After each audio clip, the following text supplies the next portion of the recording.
So you want to get better at hitting in MLB The Show so you can get more hits in game, score more runs, win more games, have more fun, and get more rewards, and even get to 1,000 rated and get exclusive rewards on GOAT difficulty. You've come to the right spot. For someone who's been playing the game since it came out in 2006 and has made World Series several times over the last couple of years as an online player, I can help you with these hitting tips. And I will say the first thing is, this should not be the first and only hitting tips video that you should watch. There are plenty of other content creators out there giving you very good tips for hitting. Watch a diverse group of hitting tips videos. You'll pick pieces from each video and learn, and you'll compile your own method for hitting. And yes, what I just showed you was a real physical card from the game. I do make these cards. That is sort of my claim to fame here. And we can do cracked ice holographic. We've done some examples such as college football cards right here, Shohei Ohtani in a hard plastic case. And if you guys want to have a chance to win one of these, please follow me on Twitter, follow me on Twitch where I stream the game, and you can have a chance to get those for free as a giveaway. And just follow me and subscribe to the channel down below. I'll be doing giveaways throughout the year. So I'm assuming everyone wants to get better at hitting so you can get better at Diamond Dynasty, win more Battle Royale games, ranked seasons games, and all that. Now, but the first thing we're going to do, and you see it in a lot of content creators' tips videos, is we're going to back out of this, and we're going to go to the home screen and go to custom practice. I will put out other videos of how to win games in Diamond Dynasty, offline and online, but for the purpose of hitting tips and hitting tips only, it is really good just to go into custom practice to work on everything. My previous hitting tips videos have gotten plenty of comments, and I really appreciate everyone who has seen previous videos of mine and commented and liked and gave feedback. I'm just going to let you know right now, even I'm not a top 50 player in the world or anything, but the first thing you should know is that only 1% or less of players who play this game, and this game has a lot of reach internationally, only 1% of those players make the World Series rating of 900.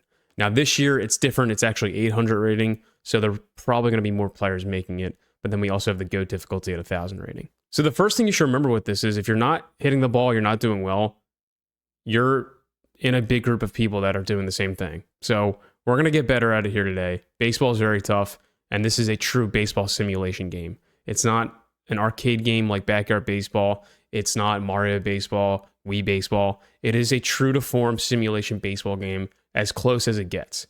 MLB The Show has won many sports awards for Sports Game of the Year for having their engines be so good in comparison to other sports games. If you play Madden, college football, NHL, or 2K, you understand that sometimes it's just, if your team's not that good, then you'll not be that great.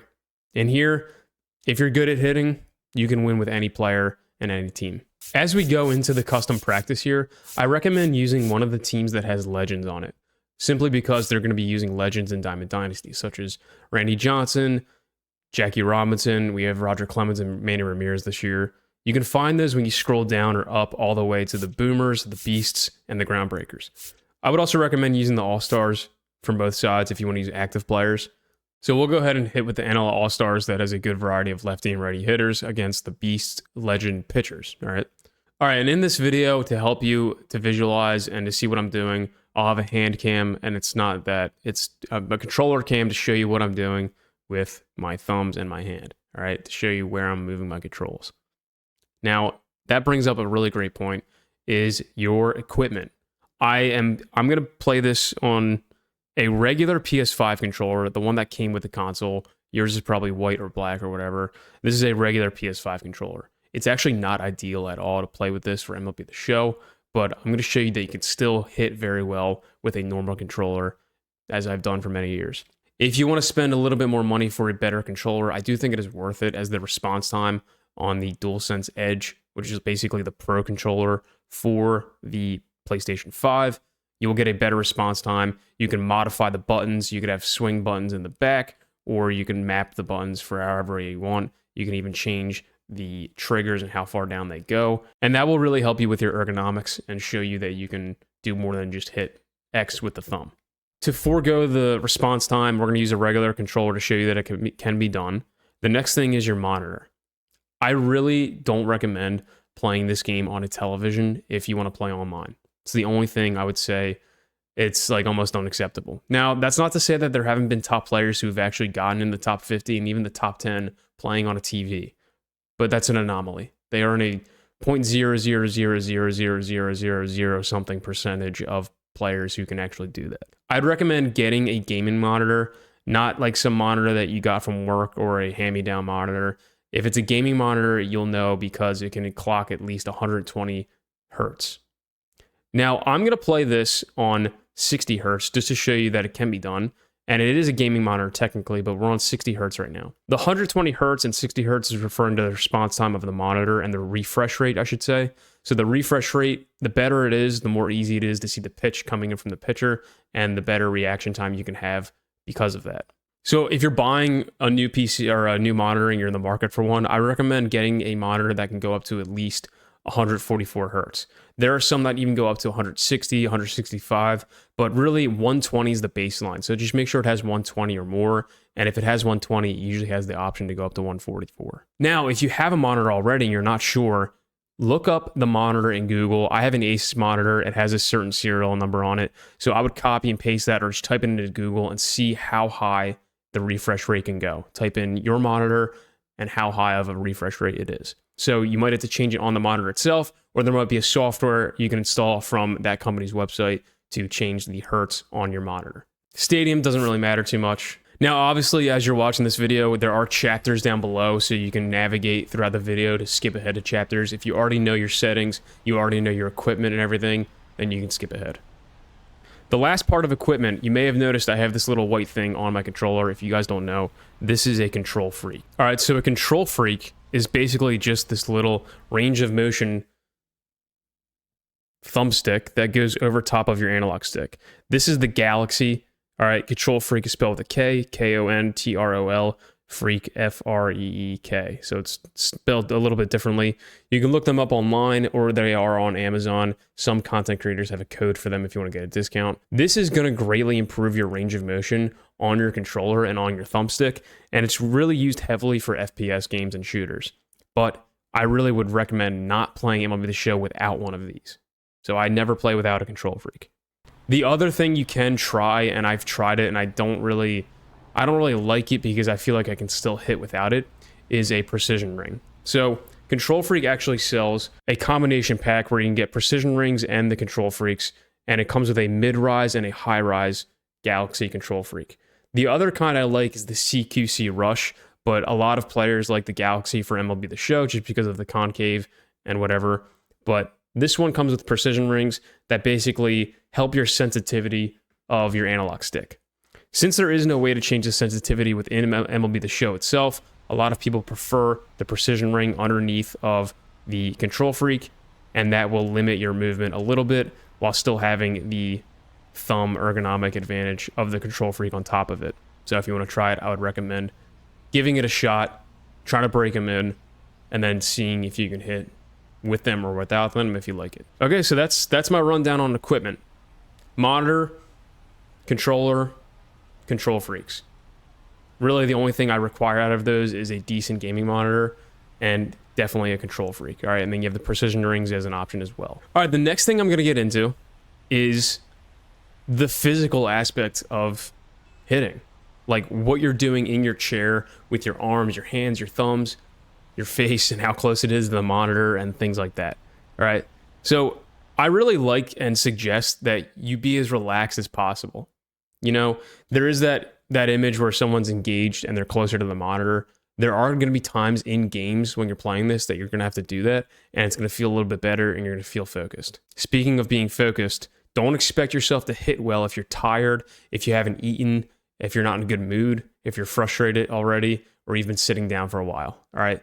It's kind of weird, but it is a reaction game. And the more healthy you are physically, the more you can bring that energy to your mental and your visual state and in your thumbs and focus on hitting. But it is a very much reaction-based game like baseball itself. So either don't play it when you're tired or don't expect too much out of yourself when you are tired. So I like to sit back in my chair if I can, and I like to have my hands not on my armrest. So the reason I take them off of my armrest is because it feels like I'm like up a little bit. I have my armrest high enough to type on my keyboard, and I don't like having them that high to hit. So I like to keep them kind of on my lap. If you like hitting with like a pillow on your lap, some people do that. I don't do it, but if you want to put it on your desk, you can do that too. I like to just have it on my lap and have it relaxed in my hand just like this. So I like to lay it in my hand like this and not grip it super tight. So I would say the physiological part of this is just as important as the mental part. So literally thinking about how tense your fingers are on the controller. All right, you don't want to be gripping it super hard because you're actually going to feel it the next day when you're playing a lot of this game and you're hitting this button, and you're going to feel it in your wrist right there, okay? So I like to lay it and relax and keep my thumbs relaxed as well, okay? So I like to keep this all relaxed. I'm going to go over a couple of different controller grips, okay? So that it's not just the one grip you see that I like, but I'm going to go over a couple of different ones that I've used and have been successful with. The cool thing about controller grips is you can switch it at any point. You don't have to stick to the one you like. If you are in a slump at any point in the year, and I can promise you at some point I will be in a slump at some point this year, you can change your grip and it will really help. Changing anything can get you out of a rut if you've been doing the same thing and it's not working. All right, we're going to go over a couple of settings that you can change frequently. You can keep the same, and they're pretty easy, quick changes you can do so that when you are in a slump, you can change out of it and come back to it. All right, let's go to settings. So for hitting, if you know your settings, you can skip this. If not, you have to go zone. If you're going to play online, you just have to go zone hitting. The directional hitting and timing, which I don't even think timing is available for online game modes. The directional hitting is just non-rewarding every time you do it. It's not completely in your control, okay? So zone hitting is the only hitting interface that is completely within your control, where you're using the left analog stick and the buttons to swing, okay? Directional is something you do where you choose the direction you want to hit, or you're guessing the pitch, and then you're going to try to hit it from there, okay? So you got to use zone. Swing input is going to be buttons. We're going to come back to PCI anchor. We'll skip over that for now and just go straight to PCI settings. So that is your plate coverage indicator, PCI. All right, we're going to have it on.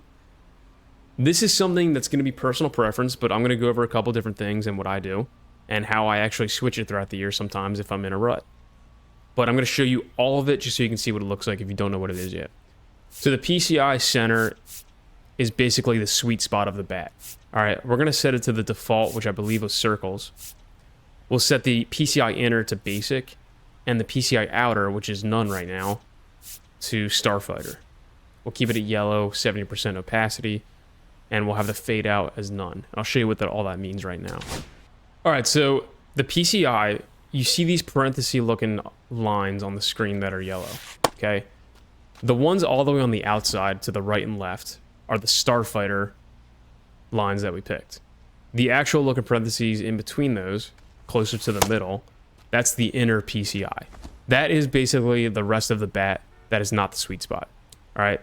The dots in the middle are technically the sweet spot of the bat, of the barrel, and that's what we're going to try to line up the ball with. Okay. So why is the inner PCI and the outer PCI important? Well, because not all contact is going to be on the sweet spot of the barrel, and not all of your hits are going to come off the sweet spot of the barrel, okay? You're going to have late timing hits, good timing hits, and early timing hits that are not going to be on that barrel, and they're still going to be hits regardless. You're also going to have times where you line the ball up perfectly, you time it perfectly, you hit it as hard as you can on the exact right part of the barrel, and you still might get it out. So let's go through that. I'm going to go to my personal favorite PCI, what I keep most of the time, and that is the bat PCI in the middle. The bat PCI in the center of the PCI is the only one that's like distinctly different than the others. All right, I turn the outer off. The outer PCI is really a reference to foul balls, and that outer PCI usually gets bigger or smaller based on the pitcher's hits per nine stat or the batter's contact and vision stat. So the vision attribute on a player, the rating for vision, is going to matter for that outer PCI and how many foul balls they're going to hit to stay alive in a bat. I like to do ocean blue, and usually like 60 or 70%. All right, that's good enough for me, I think. I used to do yellow. You could see it more. And sometimes if I'm really in a slump, you can go no PCI. All right, believe it or not, that really helps you to just focus on the pitch itself and not worry about staring at your PCI. And I'm going to get into that visual strategy in a little bit here. It's very important. Let's go to our camera view. This is going to be just as equally as important as your PCI settings, and it's all preference. I'm not saying there's a more optimal one, or, like, I'm not going to say there's a meta for a view. There's really not. There have been top 50 players that play on the weirdest views with the weirdest PCI settings, And there's also a handful of top 50 players who play on the same settings. I'm going to show you a little bit of both. The one we're in right now is catcher far. You'll notice that we can see pretty much everything. We got the whole field of view. We have the batter's entire stance, which I know a lot of people like. We can see everything what the batter's doing. His leg kick, his hands swooping back as the pitch is coming in, getting his timing mechanism ready. So a lot of people like that, not only for the aspect of timing, but also the aspect of just enjoying the game from a visual standpoint. You know, they want to enjoy the batter and their unique stance as it's designed for the player and seeing what they look like. And I forgot to change the PCI inner to wedge, which is the other one I like. All right, so that's catcher far. And in-play offense just refers to the view of the ball after you've hit the ball. So when the ball is put in play, not going into the catcher's mitt, so whether it's a pass ball or it's hit for a home run or a single or whatever, that is going to be what the camera does after you hit the ball, okay? Now, dynamic is what you see a lot of content creators on YouTube and Twitch use because it looks pretty good. It looks like almost from the batter standpoint the entire time the ball's in the air, all right, almost. So a lot of competition players use medium or high in-play view offense because they can tell a little bit better where the ball is going to land exactly in the outfield. And you want to send a runner, you can send them just a little bit earlier if you know where the ball is going to land. My most enjoyable from an aesthetic standpoint is broadcast, but I like to do dynamic as well because I make these videos, stream on Twitch, and it does look pretty good. We're not going to worry about pitching for now, but hitting view, catcher far sees everything. There's some other views that will show you the whole batter stance without being so far away. The thing I like about catcher far is that it's kind of level at grade. It feels like you're actually standing on, you know, the dirt and looking at everything. I typically like strike zone high or strike zone. All right, this is going to be very zoomed in. If you're not a competition player, this might not be appealing to you, but it is a really good way to follow and track the ball and hit pitches. It just gets you closer to the zone simply.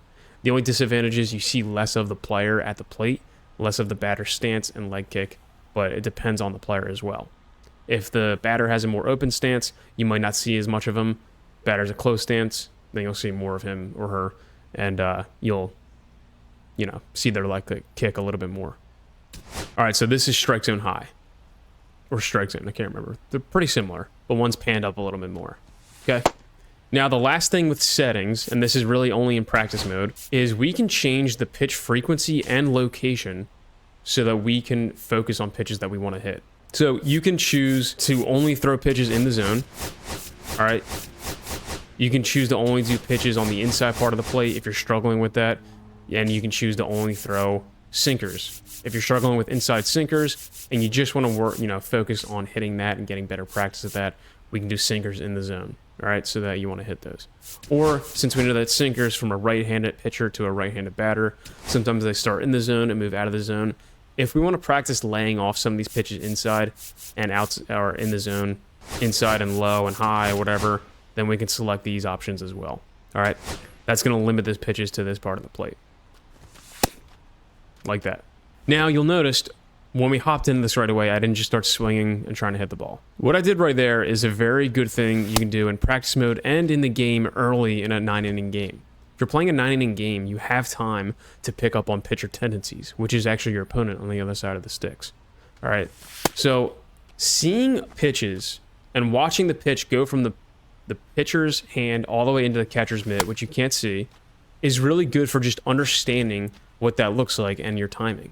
All right, so I could hear the whiz of the ball going from the pitcher getting closer to the catcher's mitt, and it is important to hear that audio because it helps you with your timing.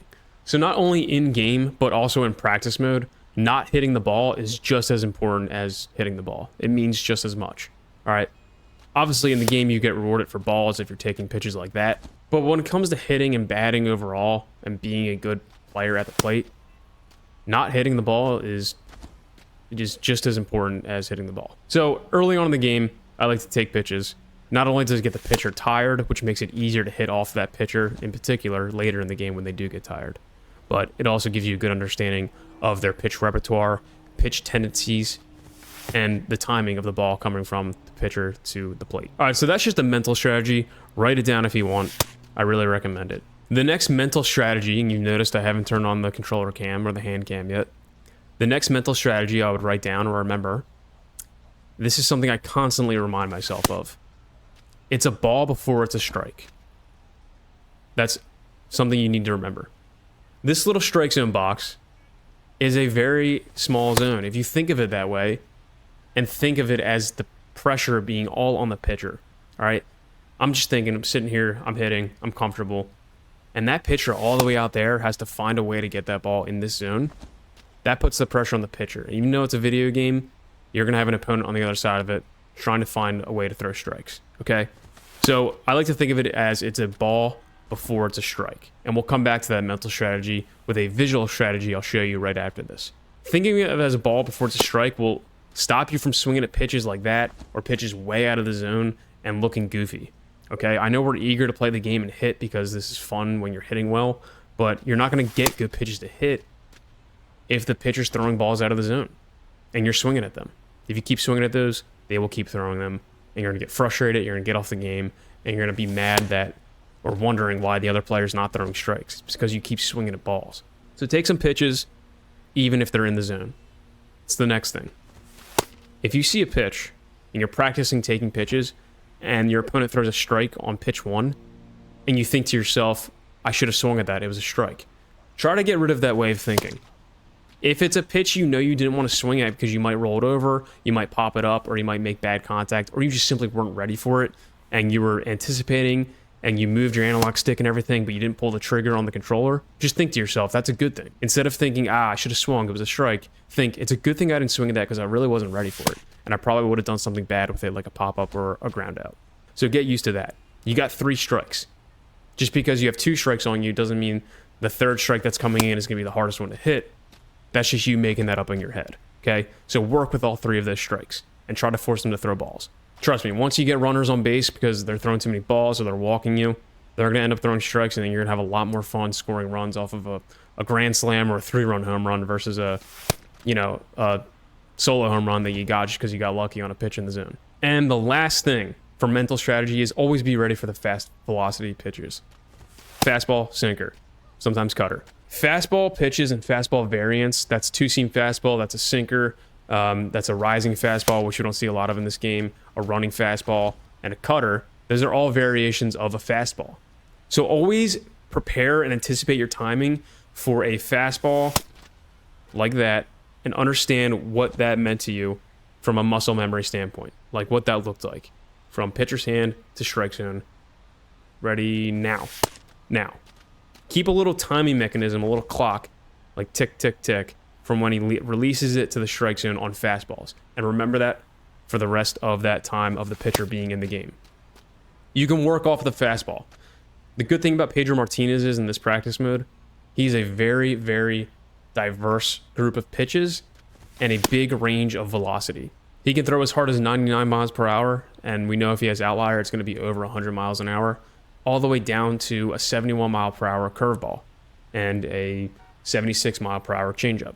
So we can pull up his repertoire on the right and see the velocities. I recommend looking at that before the game starts. Just do it one time so you're not annoying your opponent, but you guys play however you want, and get a good idea of the velocity, type of pitches, and you'll see their movement once they start throwing the pitches. So you see there, that 79 mile per hour changeup looked a lot different than that sinker up and in at my face. But as long as I'm prepared for that sinker, I can hit the sinker and just wait a little tick longer, half or split second longer to hit that changeup and that curveball. But always be ready for the fastball. So for this video, we are on Hall of Fame difficulty. We can go up to Legend. Do something that you're used to, but then go 1 tick higher, okay? So for me, I really want to try to achieve GOAT difficulty this year. Got pretty used to Legend last year, which is nice, obviously, but I was at the point where I was struggling to hit on Hall of Fame, so I've been there. We're going to stay here because I think a majority of people watching this video would benefit from watching this video on Hall of Fame, all right? Now, sometimes I do the opposite. If I'm getting ready for like a Battle Royale game, or if I'm getting ready for a ranked game, I'll play, mini seasons on like All-Star or Veteran, just to get a confidence boost. To see yourself hit a home run reminds you that you can do it, obviously.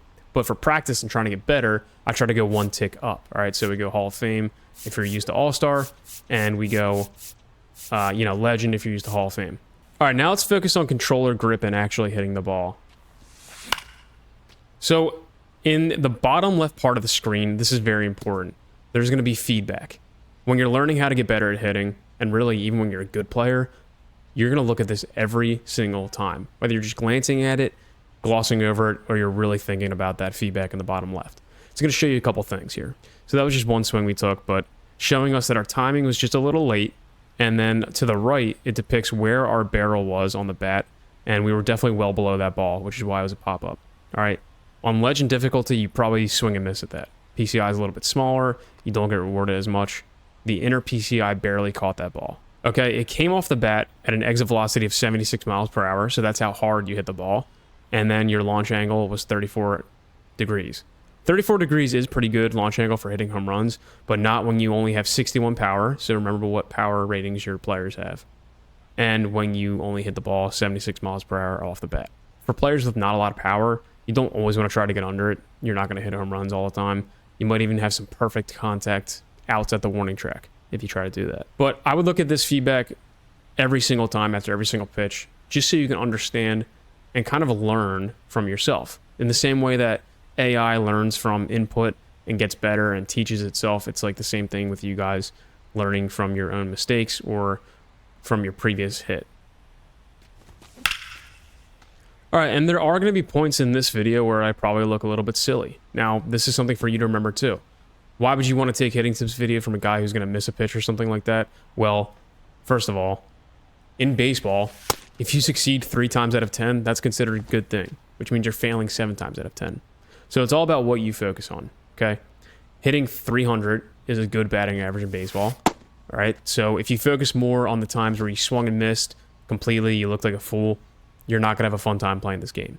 If you count your blessings and remember all the times you had really good contact, not only are you going to do better, but you're going to have more fun, get less frustrated, and what's the point of even playing if you're going to get frustrated all the time?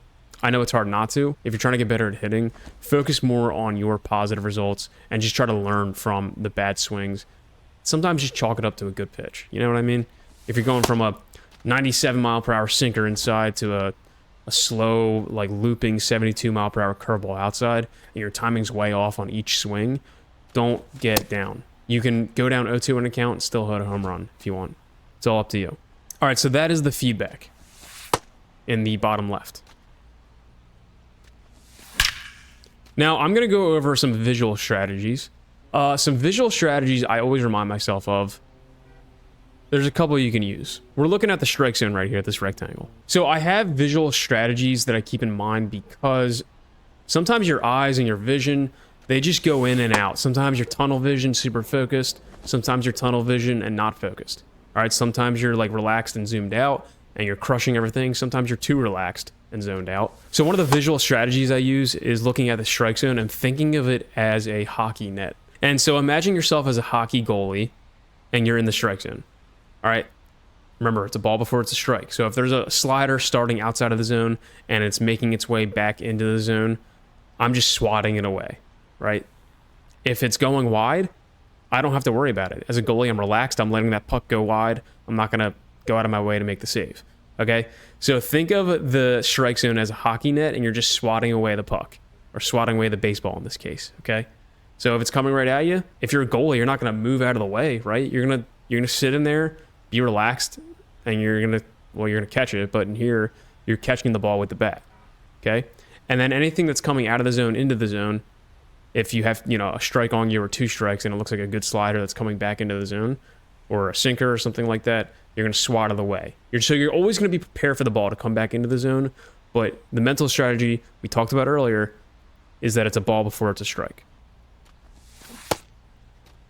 All right, sometimes you get lucky with the check swing there. It's kind of randomized. I used to think it was based on the player's discipline rating. It's kind of random, I think. Now, the next visual strategy I like to use is that the distance between the pitcher and the plate always exists.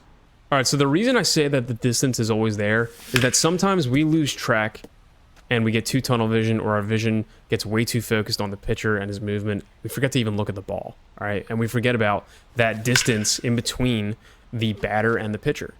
So if you can always keep that separation in mind and always know that it's going to be 60-something feet, well, even though it's a video game, that distance is always going to be there, you'll never be intimidated by pitchers who throw super hard.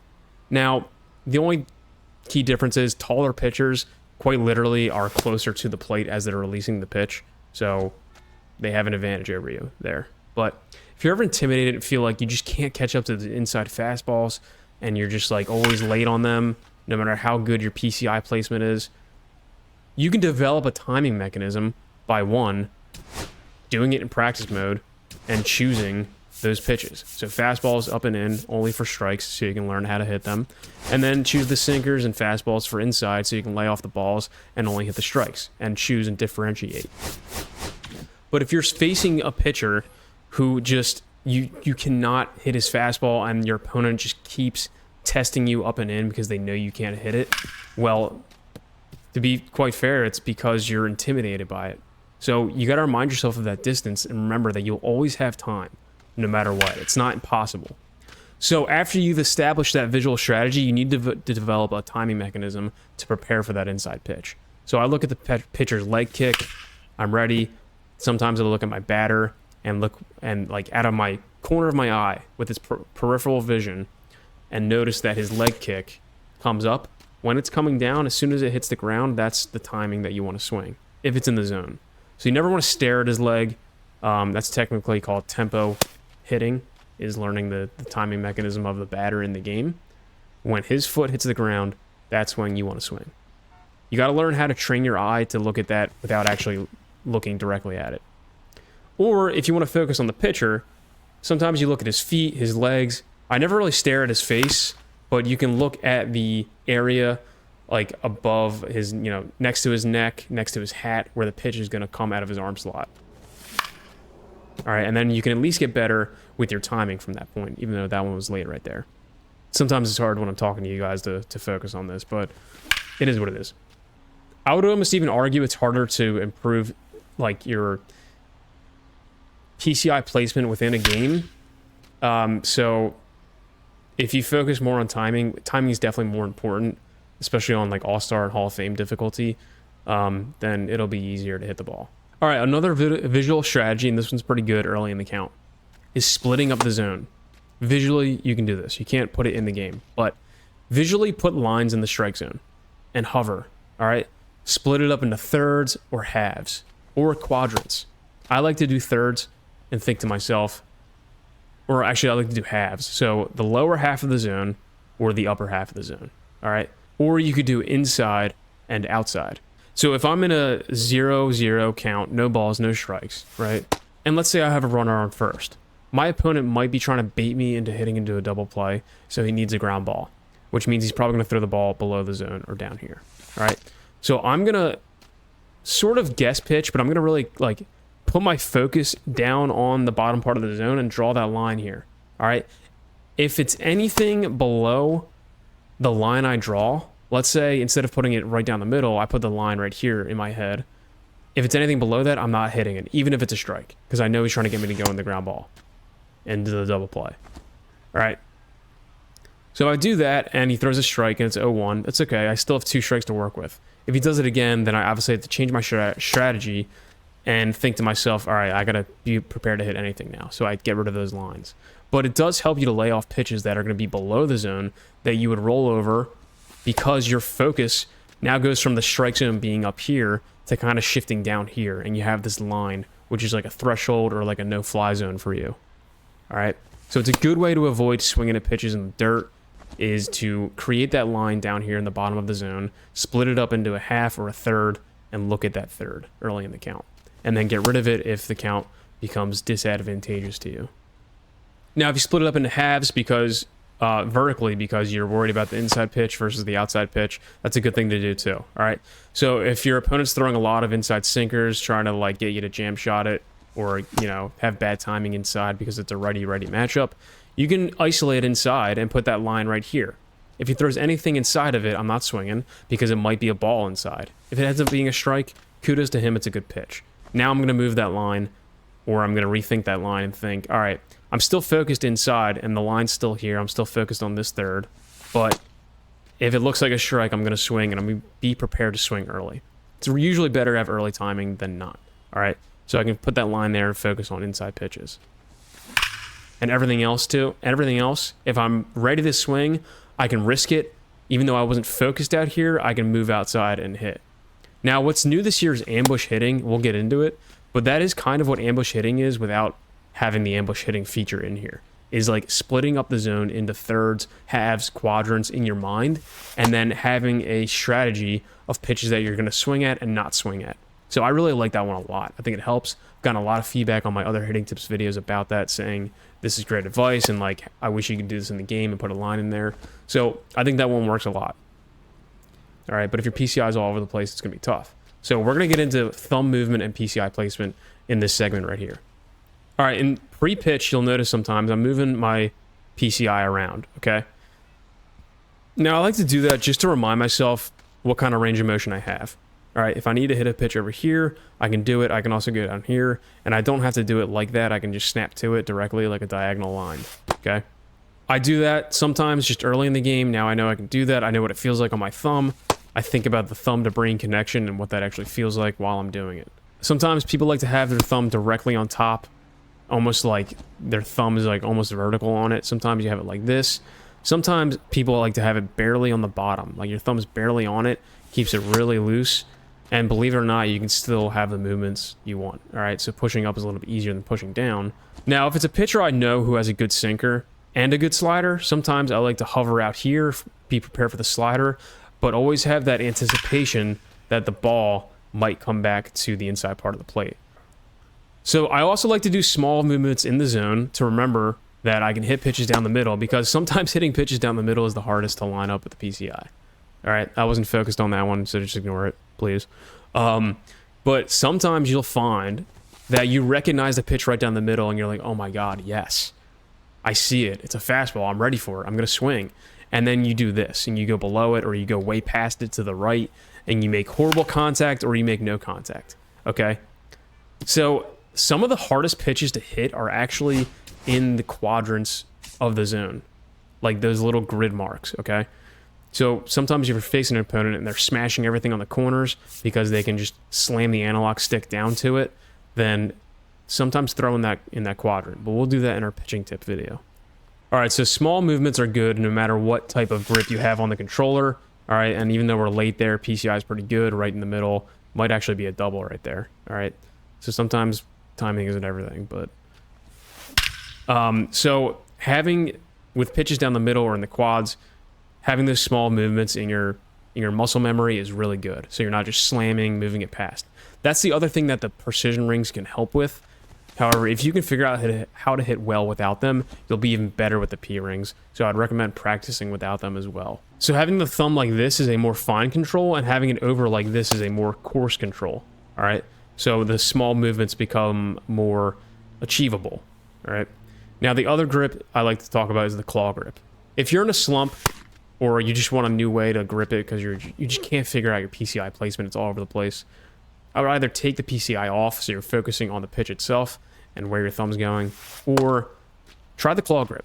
All right, the claw grip is good for like small movements to particular parts of the zone. Since I'm using my left finger and left hand, it's a little bit harder to move in my opinion, than out when I'm using my thumb. So sometimes the claw grip makes it easier to do that. All right, there's like a modified claw grip you can use, which is where you leave the top finger very, very loose, and these fingers are always relaxed, so you're not like gripping it very strongly. All right, but you leave the top finger loose, and the thumb is doing most of the work, but you have the top finger there to support. So if I need to go down, I'm using mostly the top finger. All right, if I need to control it right in the middle, then I'm using both fingers, and I'm kind of preparing to go up or down, in and out, and then I end up seeing the pitch down the middle. I kind of just like almost let it go, but control it on the way there. So you can sort of control it a little bit better with the claw grip sometimes and get the PCI just right where you want it to be. All right, but keeping it straight gives me a chance to keep the controller right in the middle. All right, so having it right in the middle means when I'm moving around to the corners and I see a pitch, it happens to be down the middle, I kind of just bring it back and keep it straight like this. So these types of matchups are going to be a little bit different, where it's opposite arm to opposite batter, and your strategy is going to be a little bit different, and it's really just your timing that's different. It's not, you're not switching everything up. It's not a crazy difference, but it matters a little bit. All right, so now if I hit that ball a tick later, it might be in the seats in right field instead of a fly ball to center field. Now, that's a case where we just squared it up perfectly, and it's great timing, so it might go anywhere. All right, so now we have Bryce Harper at the plate, a lefty, obviously, and you think to yourself, it's probably going to be the same as righty-righty, and you're pretty much right to an extent. You don't want to overcomplicate it. You don't want to overthink it. But there are a lot of lefty pitchers that have much different arm slots than the righty pitchers, where they come out to the side like Randy Johnson, Chris Sale, and it's just a little bit harder to hit lefty-lefty sometimes. Now, a lot of players, they're probably better at lefty-lefty than they are righty-righty, okay? I kind of oscillate. It's going to oscillate and rotate for you. Sometimes you're good for a week at lefty-lefty. The next time you're good righty-righty. All right, so I obviously like to hover in here, as you've seen from those last couple at bats, and then be ready for the slider away. That happens a lot where I check swing because I thought it was a fastball, ends up being a slider in the zone for a strike. It's okay. It's not the end of the world. You want to have as much anticipation as possible on these sliders away and still be prepared for the fastball inside. How do you do it? It's just very difficult, to be honest. Sometimes you can anchor out here and snap back in. You can anchor in here and wait for the fastball and then track it. So that's kind of another visual strategy, is just tracking the pitch out of the pitcher's hand, looking at the ball the entire time until it gets to the strike zone. All right. Sometimes that can kind of just help. All right, so lefty-lefty and righty-righty sliders are a significant part of this game because it shrinks the PCI. If you noticed in the last feedback, little, pan at the bottom left there, the PCI just simply looked smaller, even though we hit the ball pretty well up the middle on that ground ball. All right, so with the lefty-lefty sliders and the righty-righty sliders, I would recommend isolating that part in practice mode, and yeah, just cheating, waiting for the pitch, and remember that feeling of what it was like to hit that. All right, that's what you got to remember and bring with you into the game. Just having like a muscle memory of it. Because, if you're sitting here and you're like, Nick, I don't get it. Like, you're showing us how to hit sliders away, but it's not, you just can't do it. It's like impossible with the PCI shrinkage. Like I said, just cheat and get the muscle memory and remember what it looks like and feels like to hit a slider away. All right, the next thing is ambush hitting. This is one of the last things we'll go over. Okay, so I made a reference to ambush hitting earlier by saying that you can kind of just do it mentally in your head by drawing those visual lines in the strike zone and splitting up the zone. But now there's actually a feature for ambush hitting, which is going to give you a favorite advantage in the game with your PCI. It'll actually grow the PCI and make it bigger if you guess correctly. Now, the only thing is there's no feedback for guessing correctly other than the PCI getting bigger after you hit the ball. Well, during you hitting the ball, you know what I mean? So it's not going to blink or anything like those old MLB The Show games where you can guess pitch. It's really simple. You just guess inside or outside. There's no top and bottom like we showed earlier with our mental strategy and our visual strategy. Push the right analog stick in or out. So if I push it out, it's going to favor the away side and say that I'm trying to ambush the away. And I'm just basically hoping that he throws an away pitch and staying ready for it.